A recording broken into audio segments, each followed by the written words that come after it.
pala mga suki, eto ang pinag-uusapan ngayon ng mga madlang netizen at ng mga chismosa nating kapitbahay. Eto na nga mga suki, nag-walk out lang naman daw ang bandang Orange and Lemons, ayan, dahil yan kay Francine Diaz. Ginanap ang isang event or summer saya dyan sa Occidental Mindoro at invited sa event itong si Francine at ang bandang Orange and Lemons. Pero tila late dumating itong si Francine sa event.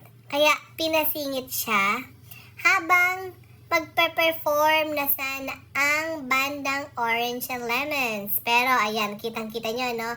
Nagkaroon ng commotions at the back kung bakit isinalang si Francine.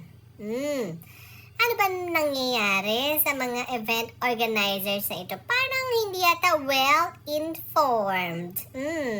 Ayan tuloy, parang napahiya din si Francine, ano? So anyway, ay ba mga sugi, ano ang say ninyo sa chika na yan? May kasalanan ba dito si Francine? Or sadyang hindi lang organized yung pag-organize ng mga organizers? Ganon.